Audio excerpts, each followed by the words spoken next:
Oi, essa é a primeira aula assíncrona da disciplina de Instrumentação e Controle de Bioprocessos desse segundo semestre de 2020. Tudo bem? Os tópicos serão apresentados diz respeito ao plano de ensino e uma introdução aos conceitos de controle automático em processos em geral e, óbvio, em bioprocessos. Então, a disciplina de Instrumentação e Controle de Bioprocessos, cujo código é 02268, né, ela tem como ementa, e ementa é aquilo que se aprova durante a construção do curso, tá certo? Então isso aqui é imutável, tá certo? Medição de temperatura, pressão, vazão, nível, umidade. E aqui a gente nota que existem algumas variáveis sugêridas. Deslocamento linear e angular, aceleração, vibração e choque. Massa e peso, densidade, esforço e torque. Então, por que a cimenta traz essas variáveis todas? A cimenta, originalmente, ela foi confeccionada, né, para o curso de Engenharia Agroindustrial lá de Santo Antônio da Patrulha. Então, por isso que a gente entende que existe algumas variáveis aqui que estão mais vinculadas a conceitos de mecânica, que estariam mais vinculados à parte agroindustrial. E então, o que eu estou dizendo para vocês é que é a disciplina do curso de, Engenharia Bioquímica, essa disciplina teve a sua ementa como fonte, digamos assim, a disciplina de Santo Antônio da Patrulha. Bom, então, dessas variáveis, efetivamente, quais são as que são fundamentais para uma engenharia que lide com fluidos? Com fluidos. São temperatura, pressão, vazão, nível, né? E umidade. Então, essas variáveis nós teremos condições de acompanhar os instrumentos e tempo para acompanhar. Né? Além dessa medição dessas variáveis através dos instrumentos, nós falaremos sobre alguns elementos de diagramas de automação de acordo com a norma ISA. Né? A ISA é uma entidade que normatiza parâmetros. Né? Então, ela é uma organização internacional que normatiza parâmetros e a gente vai falar a respeito dos elementos dos diagramas que a gente chama P&I Diagrams, os diagramas de tubulações e instrumentação. Depois disso, falaremos sobre princípios de controle automático de processos, e aí a gente precisa começar por eles para entender por que a gente faz essa disciplina. Depois, falaremos dos instrumentos transmissores analógicos e controladores automáticos. Falaremos dos elementos finais de controle, dando ênfase à válvula de controle. Depois, falaremos sobre dinâmica de processos, sistemas de primeira ordem. E controladores analógicos e digitais. E dando algumas pinceladas sobre controle supervisório. Como a gente tem 14 semanas em vez das 18 semanas que normalmente teríamos, né, vai ficar difícil falar muito a respeito de redes de dados industriais, como Fieldbus e Profibus. Mas eu vou dar uma pincelada, inclusive ainda hoje, sobre hierarquia de automação. Bom, essa é a ementa. A ementa é imutável. Os objetivos. Então, o primeiro objetivo é identificar os sistemas de automação e as estratégias de controle automático a partir dos diagramas de automação, de acordo com a norma ISA S5.1. Essa é uma das nossas terceira aula, né? Segunda, terceira aula, a norma ISA S5.1. Outro objetivo é especificar os instrumentos necessários para a medição de temperatura, como eu falei, pressão, vazão, nível, concentração, entre outros, de acordo com as necessidades do bioprocesso e com o nível de automação requerido.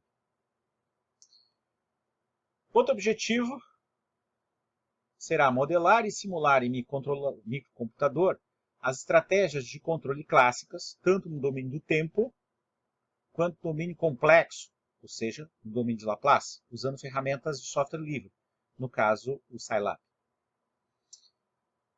Escolher a estratégia de controle é mais um objetivo, e projetar o sistema de controle sintonizando o controlador usando os métodos convencionais, sintonia em malha aberta e malha fechada, verificando a estabilidade da resposta dinâmica em malha fechada. E diferenciar e caracterizar as transmissões de sinais analógicas e digitais. Essa é a nossa quarta aula, transmissão de sinais. Bom, os conteúdos por semana. Nessa primeira semana, nós veremos introdução à instrumentação e controle de bioprocesso, alguns conceitos básicos de malha de controle automático e sistema de automação de processos e um pouco de hierarquia. Falaremos das estratégias de controle feedback e feed-forward e da lei proporcional integral derivativa.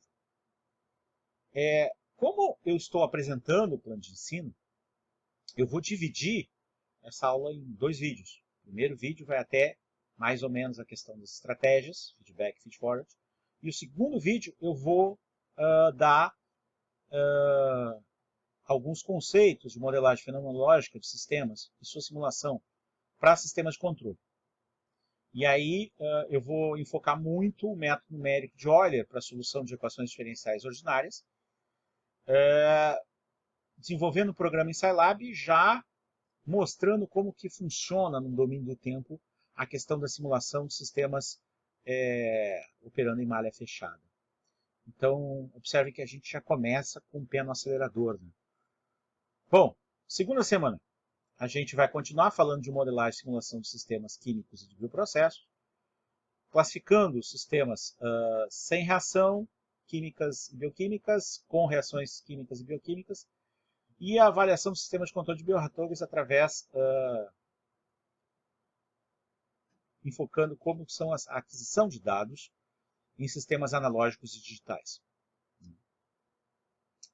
Bom, na terceira semana, nós veremos atuadores de processo, especificamente com mais ênfase na válvula de controle, tá?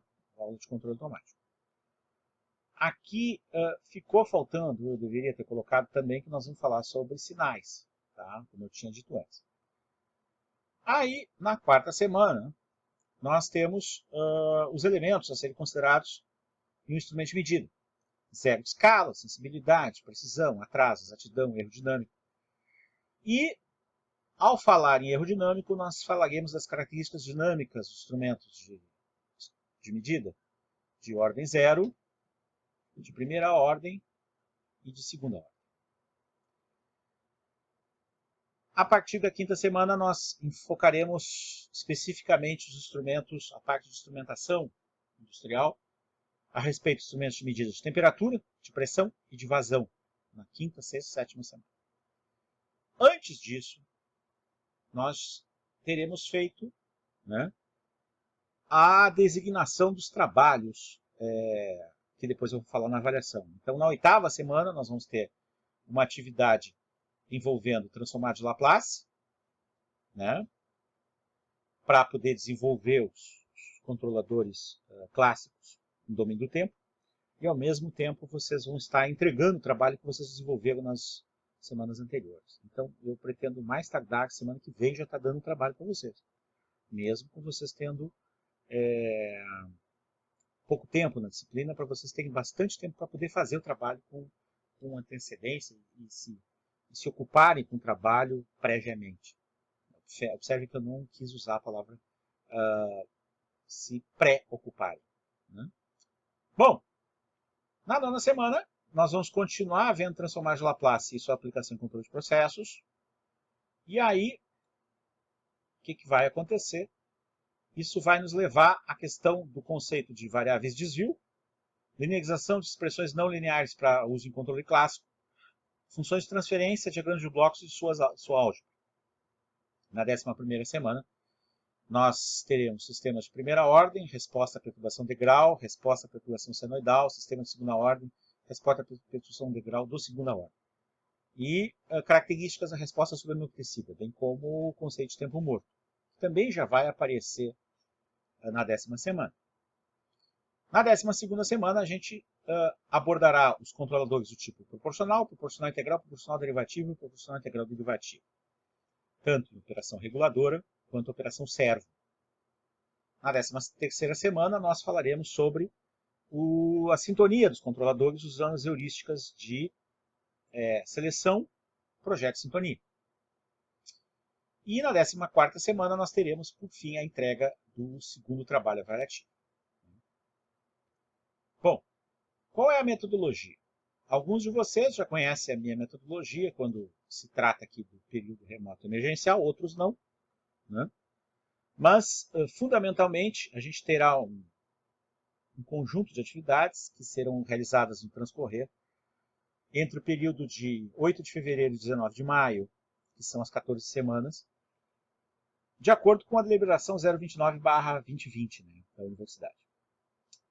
Então, nós teremos atividade de ensino online através do ambiente virtual AVA da FURG, que são disponibilizadas semana a semana. As aulas teórico-expositivas, como eu estou fazendo agora, elas serão assíncronas, vinculadas ao Moodle, disponibilizadas através de vídeos hospedados no YouTube. Para quê? Para que vocês possam assistir na velocidade que vocês quiserem, quando vocês quiserem. Às vezes as aulas serão longas, eu não tenho muito o que fazer a respeito disso, tá certo? Por quê? Porque eu preciso atingir um percentual significativo de conteúdos abordados na disciplina.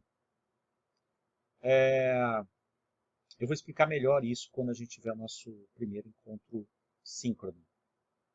Os encontros síncronos, então, que eu estava me referindo, serão dedicados a dúvidas, sugestões e interação usando a ferramenta Meet do Google. E aí o que vai acontecer? Eu não pretendo dar conteúdo explícito. O que eu chamo de conteúdo explícito? Começar um assunto nos encontros síncronos. Eu pretendo tirar as dúvidas, né, e conversar com os alunos, mantendo contato. Então, não vejo por que a necessidade dos alunos quererem gravar os encontros síncronos, né? Afinal de contas, o conteúdo estará no YouTube. Além disso, eu conto com um blog, rdpf.wordpress.com.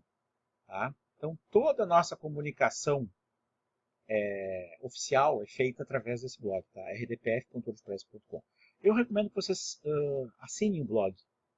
Tá? Assinem lá, para quando eu colocar algum material novo no blog, fizer uma postagem no blog, vocês ficarem sabendo. Tá?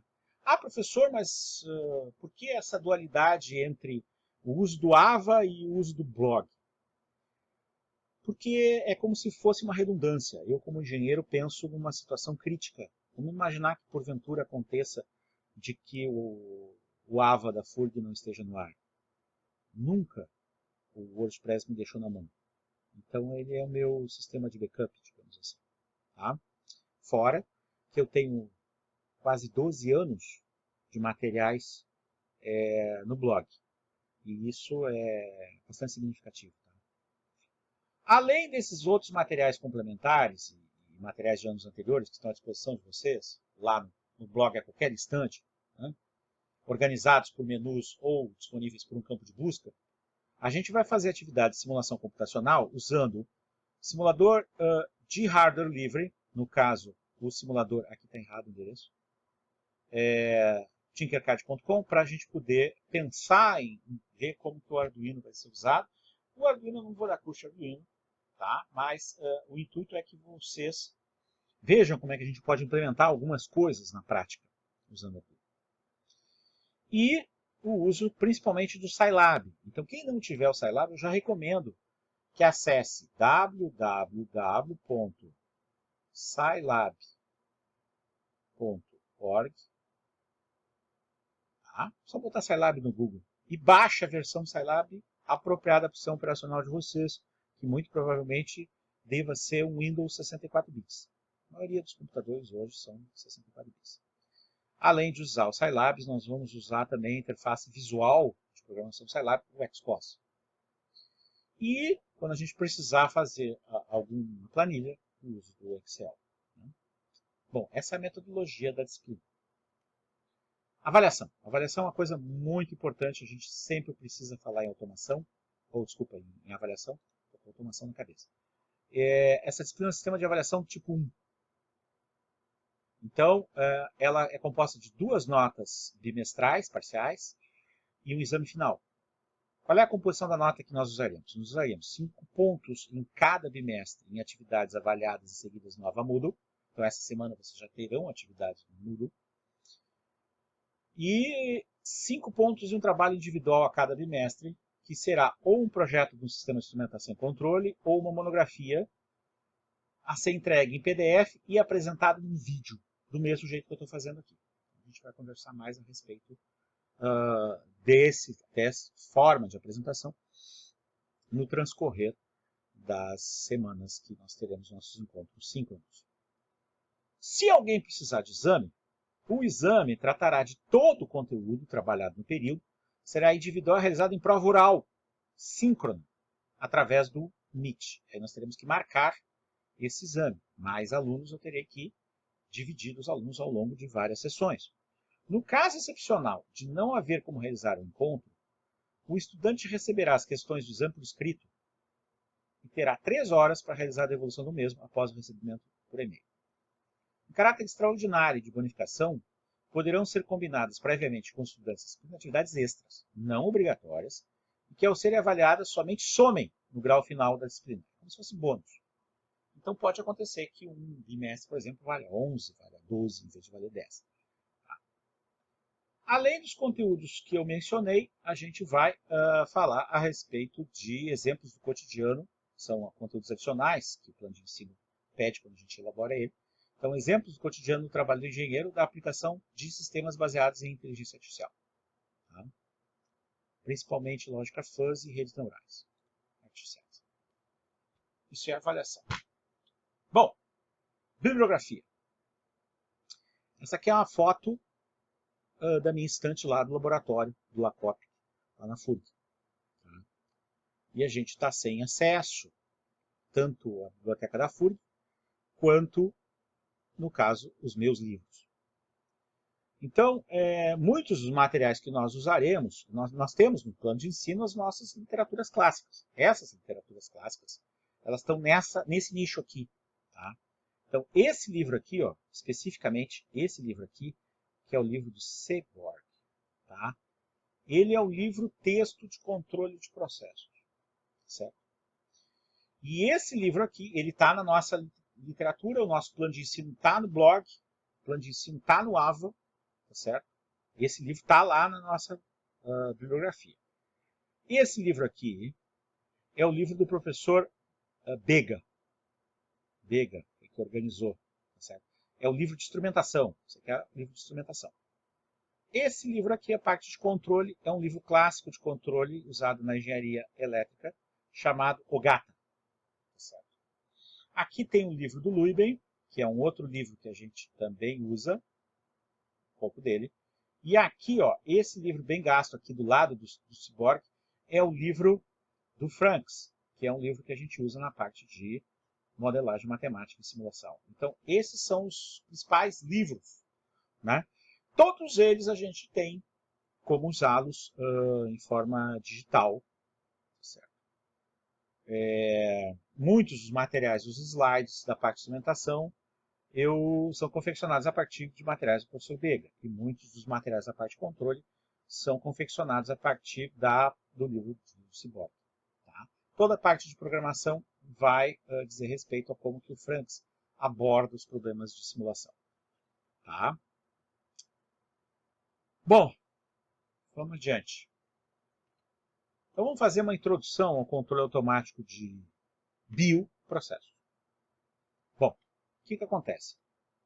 Quando a gente fala em controle automático de processos, a gente precisa justificar por que fazer uso desse procedimento de automatizar o controle, antes de saber direito o que é.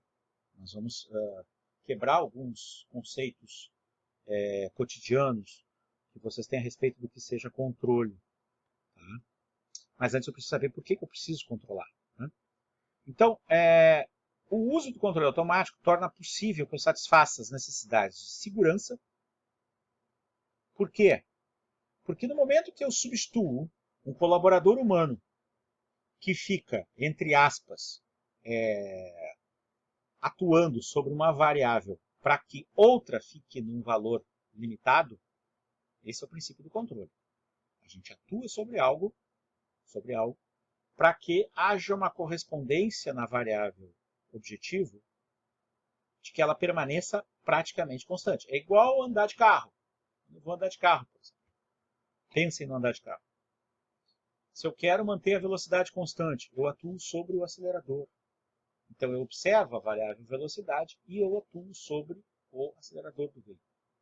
E se eu precisar, eu inclusive tenho a possibilidade de frear. Então eu tenho dois atuadores que operam em direções diferentes. Um faz com que a variável velocidade aumente e o outro faz com que a variável velocidade diminua. Ora, se eu quero manter a segurança do carro, é mais fácil eu ligar o piloto automático e ele ficar monitorando a velocidade. É o que a gente faz ali na Presidente Vargas. A gente seta nos carros que tem piloto automático a velocidade limite e o próprio carro fica mantendo a velocidade constante. Então eu aumento a segurança quando eu tenho essa possibilidade. Porque eu não vou ter picos da variável objetivo, nem para cima, nem para baixo. Isso me dá uma característica de que os equipamentos vão durar mais tempo também. Uma outra característica importante quando a gente usa controle automático de processos diz respeito às especificações do produto. A gente consegue manter o produto mais tempo dentro das especificações. Então eu consigo um produto de melhor qualidade.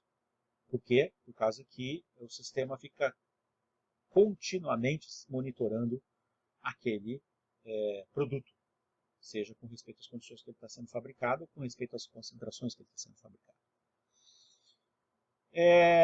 A gente tem parâmetros de legislação ambiental que devem ser obedecidos. Esses parâmetros eles são muito difíceis de serem obedecidos 24 horas por dia se eu não usar o sistema de controle automático.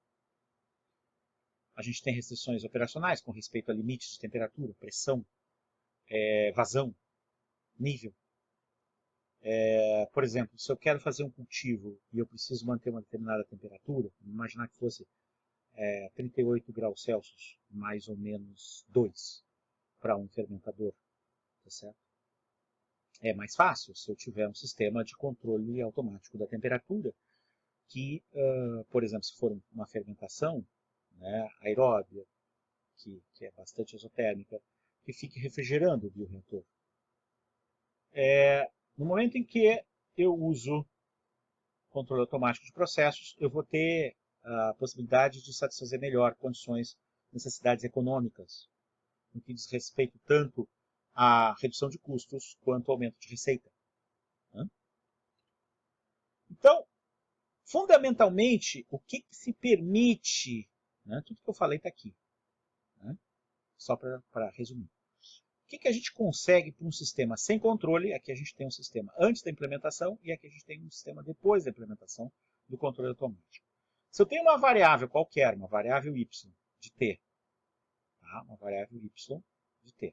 Essa variável operacional pode ser temperatura no bioreator, por exemplo. Sem o uso do controle automático, ela vai ter uma variabilidade grande. No momento que eu uso, que eu implemento o controle automático, ela vai ter uma variabilidade menor. Então, isso é importante a gente ter essa distinção das condições que a variável objetivo se comporta quando a gente usa controle automático.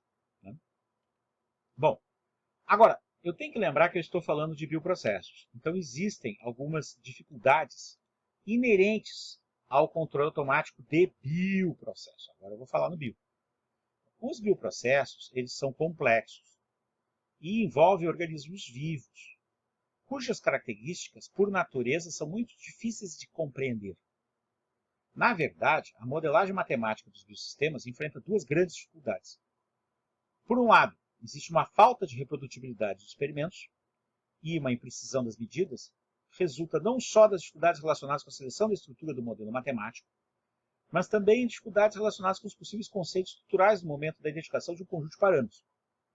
não só qual modelo que eu vou usar para representar aquele sistema em termos dinâmicos, mas quais os parâmetros que eu vou usar. O que eu estou querendo dizer aqui? Eu já estou querendo dizer que quando a gente for construir um sistema de controle, nós vamos precisar de uma descrição matemática desse sistema. E muitas vezes, para bioprocessos, nós teremos dificuldades nessa reprodução. Isso não é novidade para vocês. Vocês sabem, por exemplo, que o projeto de bioreatores ele é feito em determinada fase do crescimento. Né? Então, o bioreator ele é dimensionado por uma determinada fase. Né? A fase do crescimento do organismo. Certo? Então, não é novidade para vocês que as condições do cultivo variam. Né? Bom, além disso, as dificuldades também ocorrem na validação dos modelos matemáticos que serão usados. Esses parâmetros podem se modificar ao longo da evolução do tempo. A gente sabe que a cultura não vai continuar a mesma. Essas variações podem ser consequência das alterações metabólicas da própria biomassa ou modificações genéticas das quais não estão previstas e que não podem ser observadas a partir de um ponto de vista macroscópico. Então, a gente tem muitas dificuldades com respeito ao controle de bioprocessos. Muitas vezes nós vamos ter que usar ferramentas de controle avançado para controlar bioprocessos. Isso justifica porque a gente precisa falar no conteúdo adicional lá de redes neurais. Né?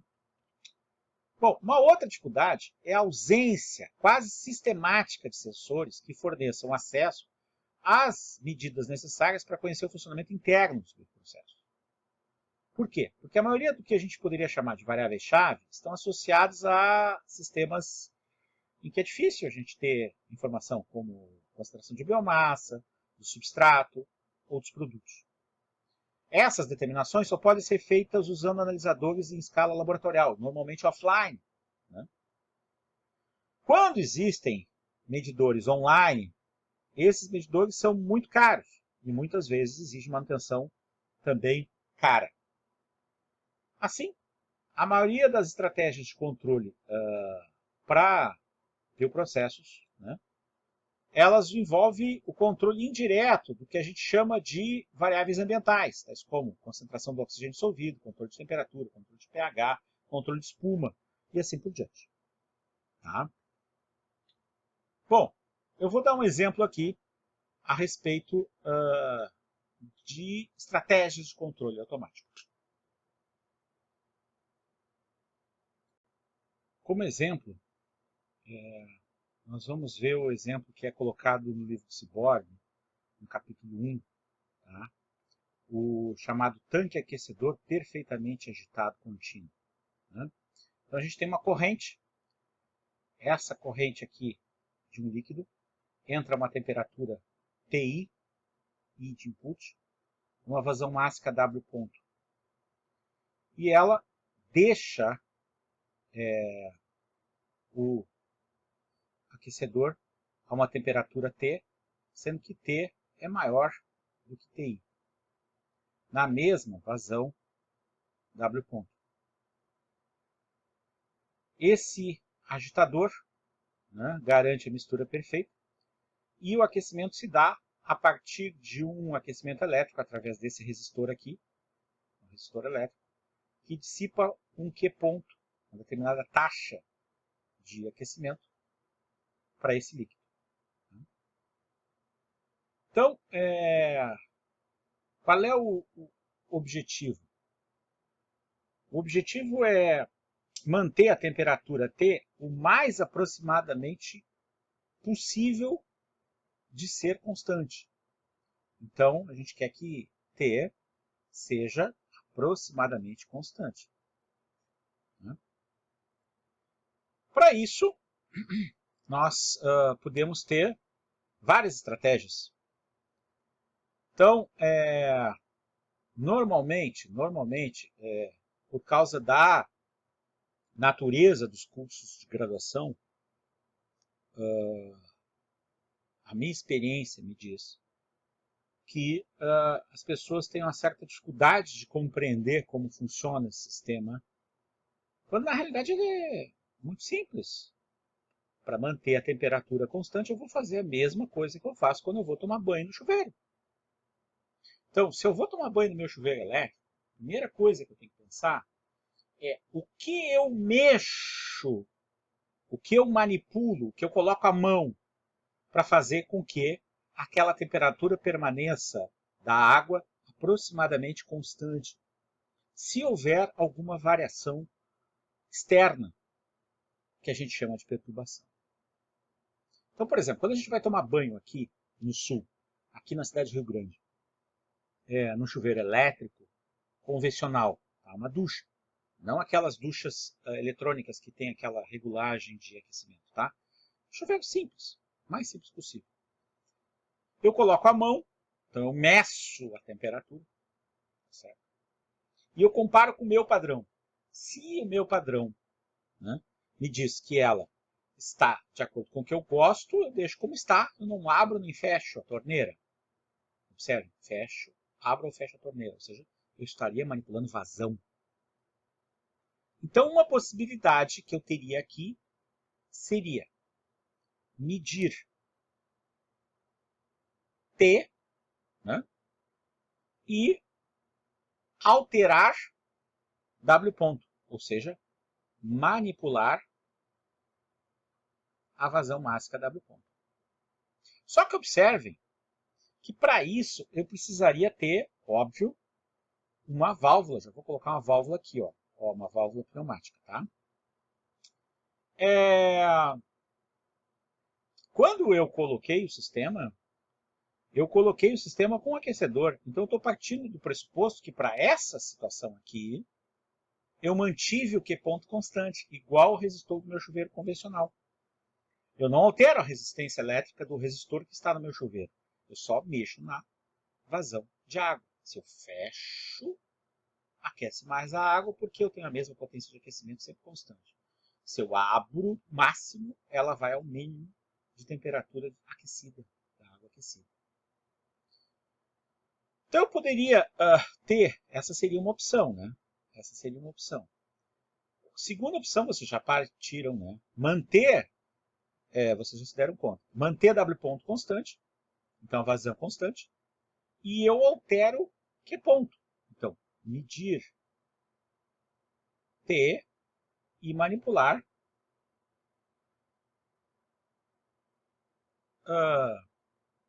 Q ponto. Essa aqui funciona? Funciona, desde que W ponto não se altere. Se TI é a temperatura de entrada, né? Temperatura da entrada, temperatura do input. Né? Se a temperatura cai enquanto eu estou operando, pode acontecer que eu vá ter o efeito, e vai acontecer, de que depois da mistura, a temperatura T, que é a temperatura de saída, vai sofrer uma variação porque TI variou. Como eu só meço T nessas situações 1 e 2, vai demorar para que eu me dê conta, ou que o sistema se dê conta, desculpa, que, sistema de controle automático, que a temperatura T saiu da faixa desejada, saiu do valor de set point. A gente chama aqui o valor desejado, esse valor aqui aproximadamente constante, a gente chama de temperatura de set point. Saiu do set point. Então, medir TI significaria olhar antes para uma variável que pode vir a variar. Pode vir a sofrer uma variação que independe de mim, porque não controlo o TI. Eu não consigo, ela vem, por exemplo, vem da rede, né? Se eu tiver um dia frio, ou vem de uma unidade anterior do processo. Então, a gente poderia medir T e medir TI e manipular W ponto. A possibilidade 3. Eu teria a possibilidade 4, seria a irmã dessa aqui, medir as duas temperaturas, medir tanto a temperatura de saída quanto a temperatura de entrada e manipular Q ponto, mantido W ponto constante, vazão máxima constante. Nós teríamos mais opções? Bom, teria as opções que não são permitidas. Quais seriam? Por exemplo, transferir o problema para uma outra unidade. Comprar um trocador de calor e trocar o problema para um trocador de calor, uma alteração de projeto. Isso não vale, isso não pode, tá? Isso não é controle. Tá? Controle é eu usar da inteligência de um sistema que vai tentar regular, manter próximo de constante uma determinada variável, manipulando outra. Então, a alteração de projeto não vale. Tá? A alteração de projeto seria uma solução, tá? Para quem não fez essa disciplina de controle. Mas quem fez a disciplina de controle automático sabe que precisa manter uma determinada variável próxima de constante, regulada, né? Manipulando outra. Existe a saída aquela clássica das considerações dos problemas de física. Imagine um tanque infinitamente grande. Então, se o tanque fosse infinitamente grande, a temperatura não ia variar na saída, né? Porque qualquer variação térmica seria pequena. Então, também, essas considerações do tanque infinitamente grande não valem, tá? A gente não pode fazer essas considerações, tá? O infinitamente grande também não pode. Bom, vocês já tiveram o vislumbre a respeito das classificações. Então, olha lá. Se eu meço T e ajusto Q ponto, eu tenho uma opção. Se eu meço T e ajusto Q ponto, tem outra opção. Ah, eu não fiz as opções sozinhas, né? Eu não fiz a opção de só medir TI. Só medir TI. Eu fiz medir T, medir T, medir T e TI. Eu não fiz só medir TI. Não fiz. Esqueci de fazer. Devia ter feito. Né? Ou seja, eu só vejo a temperatura de entrada. Como é que funcionaria se eu só medisse TI? Bom, para alcançar a temperatura desejada, eu teria que usar a equação do Q igual a mCp ΔT. Porque eu não estou medindo a temperatura destino, eu preciso, a partir de quanto eu tenho de entalpia na corrente de entrada, calcular quanto que eu vou acrescentar de que ponto para alcançar a entalpia que eu preciso. Então, observe que medir TI eu preciso de um modelo. Isso é importante, isso vai ser muito importante. Tá? Se eu medir TI, eu posso atuar tanto em W ponto quanto em Q ponto. Então, vamos lá. Eu tenho a opção de medir T e ajustar Q ponto. Eu tenho a opção de medir TI e ajustar Q ponto. Aqui eu preciso de equação. Aqui eu não preciso. Basta saber se foi suficiente ou não por uma comparação. Medir T e ajustar W ponto cai no primeiro caso. Medir TI e ajustar W ponto cai no caso da necessidade da equação. Medir as duas e ajustar Q ponto é uma opção, que eu fiz antes. Medir T e TI e ajustar W ponto também é uma opção. Então eu tenho 6 combinações válidas. 2 a 2 são 3 casos diferentes. Certo? Uma opção é colocar um trocador de calor na corrente de entrada, que é a alteração de projeto que eu falei que não vale. Não pode. Que é só trocar o problema, em vez de pensar como eu estou pensando, eu vou ter que pensar assim no trocador. Tudo que eu estou pensando agora eu vou ter que fazer no trocador. Não vale a pena. E a outra opção, usar um tanque muito grande, cujo tempo de residência seria absurdamente grande, e que a temperatura seria aproximadamente constante por causa da consideração do tanque muito grande. Então vamos às classificações. Quando eu meço a temperatura de saída, aqui medindo T e aqui medindo T, eu tenho o que a gente chama de retroalimentação, feedback. Feedback. Está errado, feedback. Falta um C. Por que feedback? Vamos voltar lá. Observe, eu estou medindo aqui, ó, depois que o sistema aqueceu. E eu estou usando essa informação para atuar ou sobre Q ponto ou sobre W ponto. Então, eu estou retroalimentando uma diferença com respeito ao que eu desejo. Então, é o que a gente chama de controle por retroalimentação. Controle feedback. Quando eu meço a temperatura de entrada, seja ajustando Q ponto ou ajustando W ponto, são duas coisas, medir e ajustar. Medir e ajustar. É igual dirigir o carro. Eu comparo a velocidade com o que eu quero e eu atuo ou sobre o acelerador ou sobre o freio. É igual. Eu meço a temperatura ou de entrada ou de saída e atuo sobre ou o aquecedor ou sobre a válvula. Quando eu meço a temperatura de entrada, eu estou levando essa informação para frente. Observem, eu meço aqui, ó, eu meço aqui e essa informação para frente. Então, a gente está usando o que se chama de controle feed forward. controle por antecipação, controle antecipativo. Quando eu faço as duas coisas, quando eu meço tanto a temperatura de saída quanto a temperatura de entrada e ajusto uma variável, seja ela que ponto, w ponto, nas opções 5 e 6, eu estou usando o que a gente chama de controle feed-forward feedback. Feed-forward, faltou aqui um R, feed-forward, e feedback. A combinação dos dois. E as opções 7 e 8 são inviáveis porque elas são alterações de projeto e nós não vamos trabalhar com alterações de projeto. Por quê? Porque o nosso intuito é amarrar uma variável objetivo, que no caso era a temperatura de saída, a uma variável manipulada, que no caso ou era Q ponto, a taxa de calor no aquecimento, ou a vazão máxima, W ponto. Então, quais são os conceitos de estratégias? Eu tenho a estratégia de feedback pura, que a gente chama, estratégia de feed-forward pura, que a gente chama, e a gente tem a estratégia combinação, que é a estratégia feed-forward feedback, que é a conjunção das duas. Bom,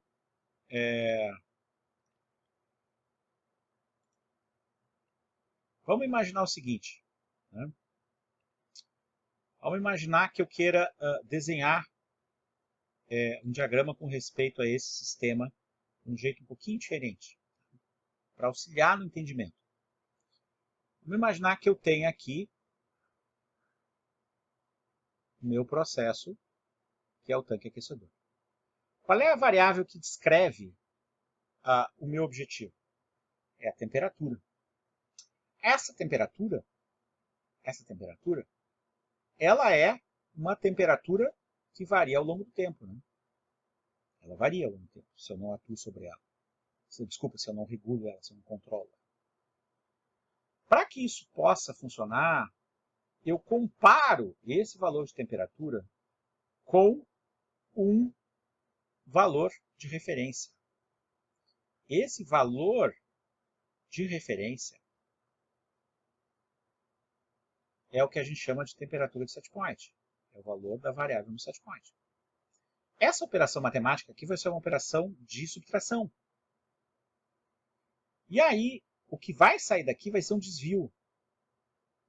Se a temperatura for igual à temperatura de setpoint, o desvio é zero. Se ela for maior que a temperatura de setpoint, o desvio vai ser negativo. Se ela for menor, o desvio vai ser positivo. A gente chama de desvio ou erro. Tanto o desvio quanto o erro são iguais, são sinônimos, são funções do tempo. Essa informação vai ser usada por uma equação que está embutida num ente que a gente chama de controlador.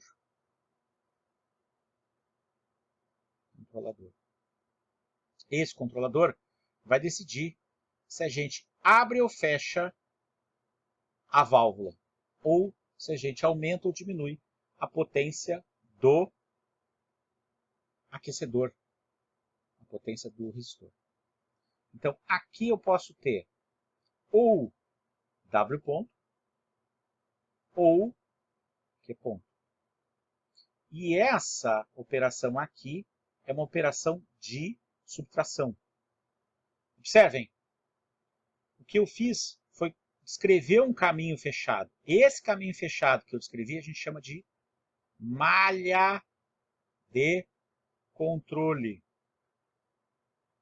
Ou, em inglês, control loop.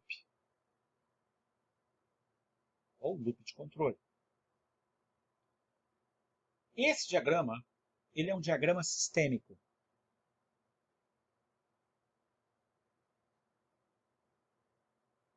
Sistêmico. Porque escreve o sistema. Então, essa corrente aqui não é uma corrente. Essa linha aqui é a representação de uma informação. Aqui eu tenho um valor de informação de temperatura que comparado com uma informação de setpoint matematicamente. Então, o que percorre essas linhas é informação. Tá?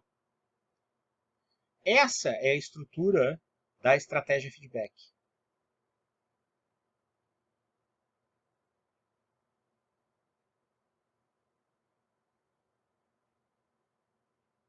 Feedback pura.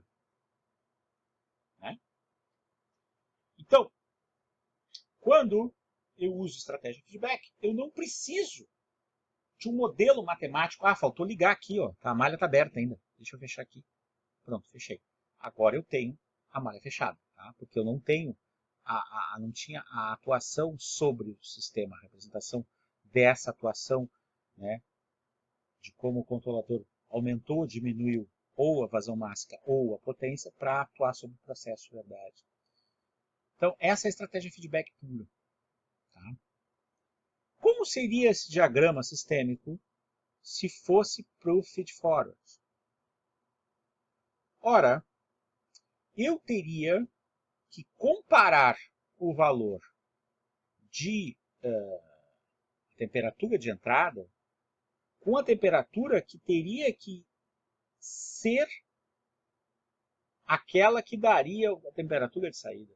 Então eu precisaria de um modelo matemático. Essa é a grande diferença entre o controle feedback e o controle feed-forward. O controle feedback eu não preciso de um modelo matemático a priori. Eu preciso se eu for realizar uma simulação, por exemplo, mas a priori eu não precisaria. Eu poderia simplesmente implementar o controle feedback.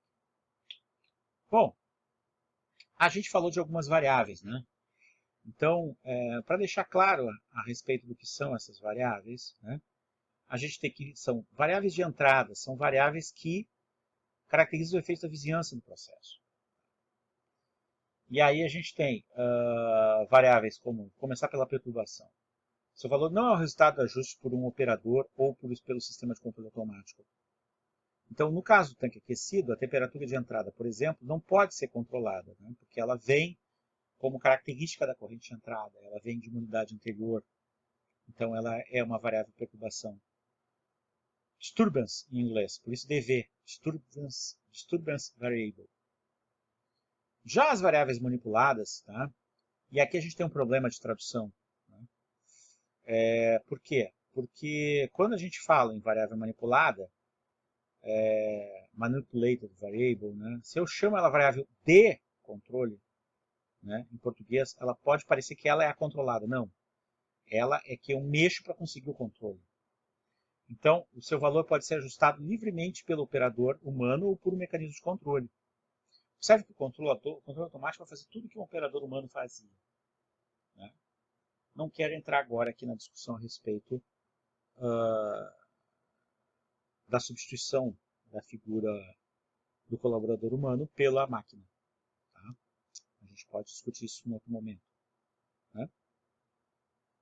Só gostaria de lembrar aqueles que dizem que haverá desemprego se houver automação suficiente, que alguém tem que produzir essa automação e alguém tem que saber operar. E às vezes não é humano que uma pessoa fique trabalhando muito tempo simplesmente fazendo a monitoração e a regulagem de variáveis. Tá? No caso do tanque aquecido, as variáveis manipuláveis são o Q ponto, a taxa de aquecimento, ou a vazão máxima, o W ponto. As variáveis de saída são elas que caracterizam o efeito do processo na vizinhança. Então, o que eu tenho? Eu tenho a temperatura, como no caso, a temperatura da água, que é a minha variável controlada. Ela é a variável de saída. Além disso, a gente tem variáveis de saída que podem ser mensuradas e as que não podem ser mensuradas diretamente.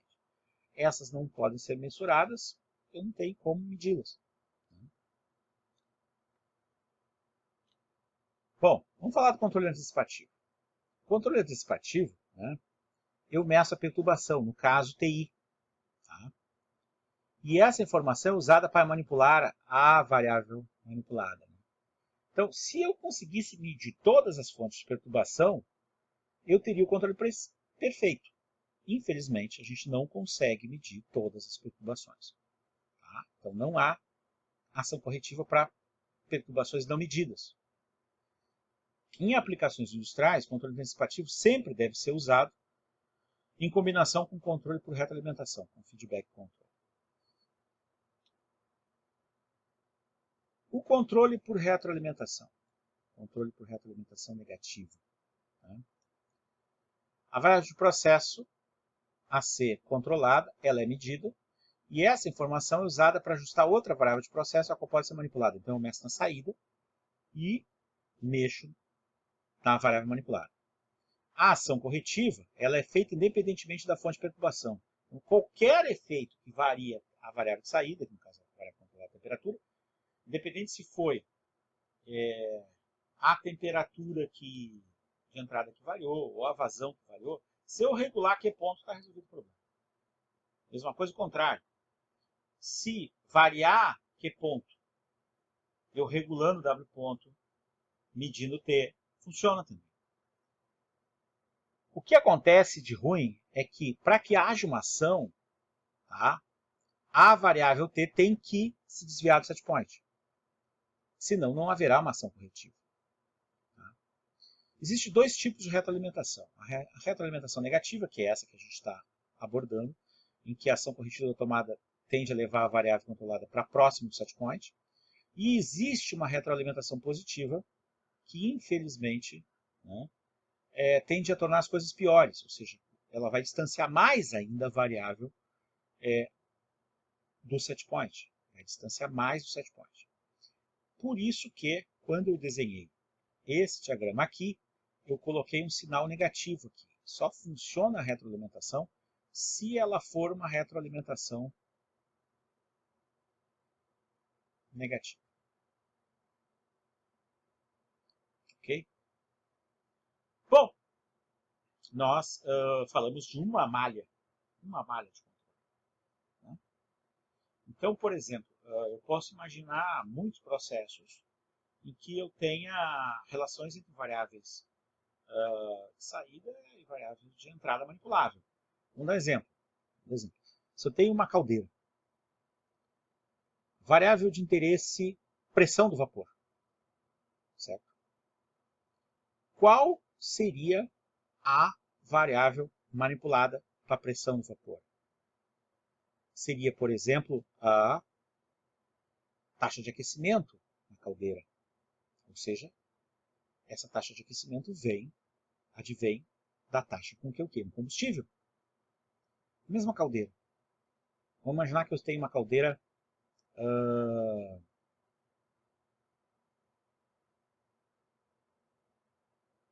flamo-tubular. Se ela é flamo-tubular, eu tenho um tubulão, que é onde passam os fumos, imersos num recipiente cheio de líquido. O controle desse nível é importante. Qual a variável controlada? O nível do recipiente que passa o tubulão dos fumos dentro, aquela flama tubular. Qual a variável que eu manipulo para manter o nível constante? A entrada de água. E assim eu posso pensar nos mais variáveis sistemas. E vocês, na atividade avaliada, vão ter que pensar no sistema de bioprocessos, escolher um sistema que tenha um processo de bioprocesso, escolher uma variável desse bioprocesso, que é a que vocês desejam manter constante o valor, tá? E variar alguma coisa que existe uma relação causal que faz com que aquela variável vá para o valor que vocês desejam. Certo? Bom, eu falei de uma malha só, né? Mas será que eu tenho uma malha só nos sistemas industriais ou eu tenho muitas malhas? Bom, vamos começar pensando em como que eu vou representar essa malha. Então, o mesmo tanque. E aí aqui eu vou usar uma representação que já começa a usar a representação da norma ISA S5.1. Então eu tenho uma bolinha. O fato dessa bolinha ser uma bolinha e não ter um traço aqui dentro já me diz muito. Já me diz que isso aqui é um device, é um dispositivo que se encontra no campo. TT, isso aqui é um transmissor de temperatura. Transmissor de temperatura. Ele está em conexão física, uma linha contínua, e ele é um termopar. Depois nós vamos ver esses tipos de medidores. Essa linha contínua aqui significa que ele tem contato físico com o líquido. E ele manda um sinal elétrico, linha tracejada é sinal elétrico. Um sinal em tensão elétrica. Para quem? Para um controlador de temperatura, TC é controlador de temperatura. O controlador de temperatura manda um sinal, que é um sinal de controle que a gente chama PDT, e depois a gente vai ver porque PDT, existe um motivo para ser PDT, que é um sinal elétrico, esse aqui é um sinal elétrico, até o aquecedor. E esse aquecedor aqui eu tenho um dispositivo que é um dispositivo eletrônico que vai fazer a resistência desse resistor variar. Ele é um resistor variável. Vocês estão vendo esse caminho fechado aqui? Isso aqui é a malha. Então vocês já se deram conta que para poder interpretar esses diagramas de malha, eu vou precisar saber essa linguagem. Então nós vamos ter uma aula só para aprender essa linguagem. Essa linguagem que é a linguagem da norma ISA S 5.1, que é usada para representar esses diagramas que a gente chama de diagramas de tubulação e instrumentação. Bom, como eu tinha falado, uma unidade de processo tem uma ou mais malhas. Pode ter uma ou mais malhas. E se eu tiver várias unidades, como que seria essa questão das hierarquias? Vamos parar para pensar num sistema mais complicado. Eu tenho um processo, esse processo ele tem várias etapas, e aí eu tenho etapas de controle automático, que aqui a gente está chamando de controle regulatório, tá certo? Ou seja, eu estou mantendo uma determinada variável constante em cada uma dessas malhas. Então eu tenho a malha 1, eu tenho loop 1, eu tenho loop 2, eu tenho loop 3, eu tenho loop 4, eu tenho loop 5, eu tenho loop 6. Vamos imaginar que eu tivesse controle de oxigênio dissolvido, controle de temperatura e controle de pH, todos numa determinada mesma unidade. Eu teria várias malhas, vários loops. Quando a gente sobe de nível e a gente passa a trabalhar simultaneamente com essas malhas, nós estamos trabalhando com uma aplicação de controle avançado. A gente não vê controle avançado em graduação.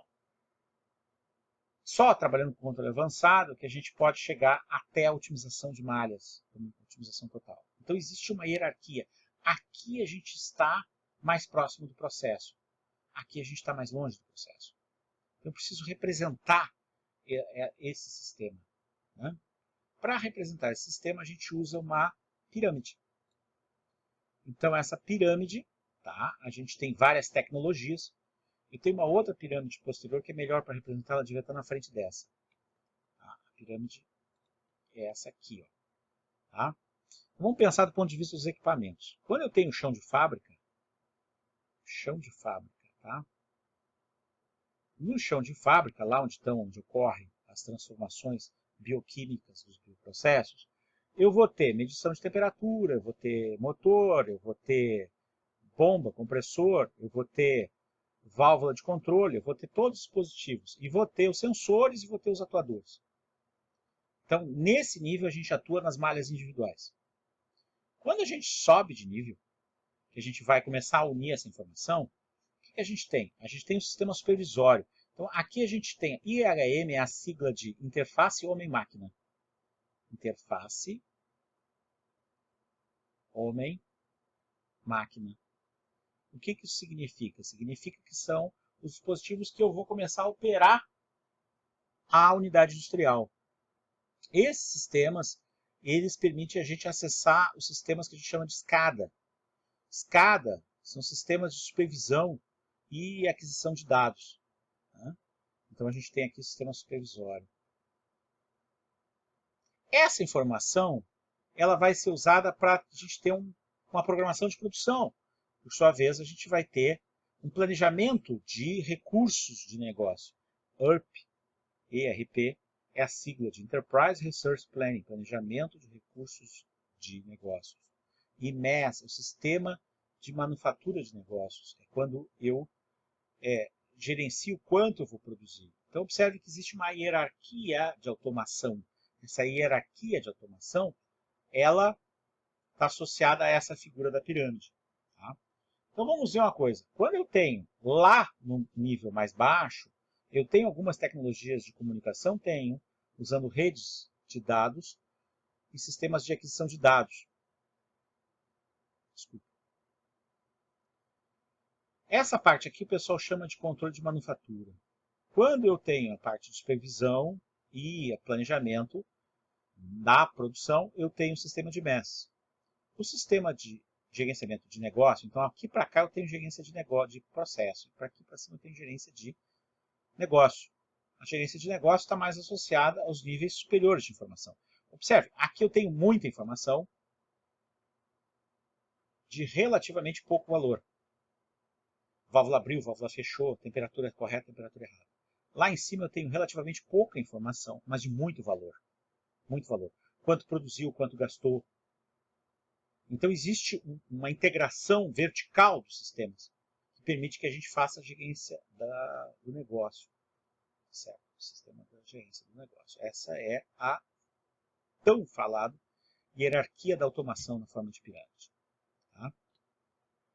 Isso aqui está muito longe da realidade da gente enquanto estudante de graduação. E aí o que acaba acontecendo? Para aqueles que forem trabalhar em empresas que têm sistemas de automação, claramente quando eles observarem quais são as aplicações computacionais que rodam nesses sistemas de controle automático e automação, vão identificar o que são aplicações associadas com controle de processos e o que são e a parte de gerência de negócios, que são coisas diferentes. Né? Bom, eu gravei esse vídeo em 2 pedaços. O outro pedaço deu 20 e tantos minutos, então eu estou passando, quase chegando a 1 hora de vídeo. Então, infelizmente, as nossas aulas assíncronas serão vídeos longos, mas vocês podem regular a velocidade com que assistem. Né? Então, o que fica dessa nossa aula? A primeira coisa importante que vocês têm que ter em mente é que a gente opera sistemas de controle pensando na malha de controle. E que essa malha de controle ela sempre vai precisar de uma variável controlada, que é aquela que eu quero manter constante, e aquela variável manipulada, que é aquela que eu atuo para poder mandar a outra adiante. No caso do exemplo do tanque, aqui a variável controlada era a temperatura, e a manipulada ou era a vazão máxima de entrada, ou era a potência de aquecimento. Depois disso, a gente viu que, dependendo das associações de quem eu meço, se eu meço perturbação e variável controlada, eu tenho a associação de controle feed-forward com feedback. Se eu mexo só a variável de saída, eu tenho controle feedback puro. E se eu medisse só a perturbação, eu teria feed-forward puro. Só que, só medindo a perturbação, como eu só meço uma perturbação, as outras podem influenciar na variável de interesse. Então não se usa feed-forward puro. Não se usa. Ou se usa em conjunto com feedback. Se usa feed-forward feedback. Bom,